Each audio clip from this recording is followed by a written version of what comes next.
Comment yet from the White House on the Trump indictment, but the local congressional delegation is already weighing in. 12 News reporter Joe Cortez joins us live in studio with that and what the news could mean for Trump's 2024 presidential campaign. Joe. Morning, Patrick and Kate. The news breaking last night has prompted reactions from Rhode Island's congressional delegation, many urging the former president to cooperate through the indictment process. Now, hearing from Congressman David Cicilline, he released a statement last night reading in part, quote, "Those charged with the wrongdoing are entitled to due process of law, and the former president, like all criminal defendants, is entitled to the same."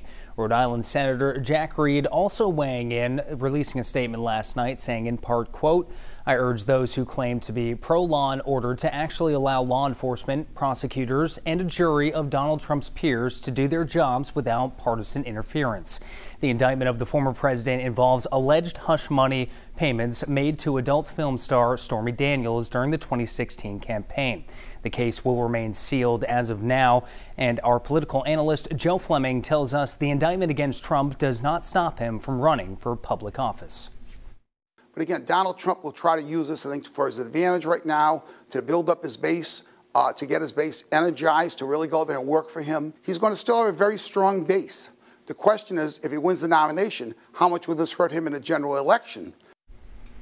We have reached out to the Rhode Island GOP for comment, but have yet to hear anything back. Reporting live in studio, I'm Joe Cortez for 12 News.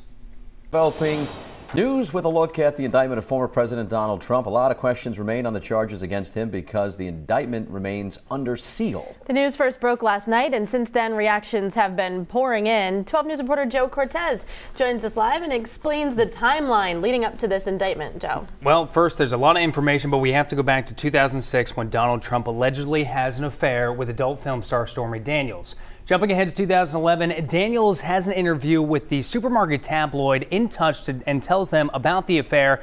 Then 5 years down the road in 2016, Michael Cohen, Trump's lawyer, allegedly pays the hush money to Daniels, signing a non-disclosure agreement days before the 2016 presidential election. Now, the Wall Street Journal breaks the story in 2018. Cohen pleads guilty in August of 2018 to federal charges related to the hush money payments to Daniels and others. And then in January of this year, a grand jury convenes in Manhattan on a criminal probe into Trump's hush money payments for Stormy Daniels. Now, Trump, in a social media post, says he expects to be arrested on March 21st and calls on his supporters to protest. He does not get arrested on the 21st, but 9 days later, the former president is indicted by a Manhattan grand jury. A CBS News legal analyst spoke about the indictment and when we could see it unsealed.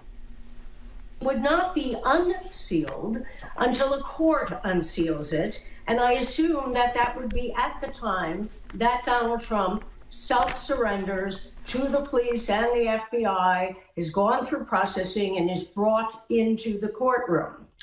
Now, that's the usual process. However, it seems in these Trump investigations that not everything is quite usual.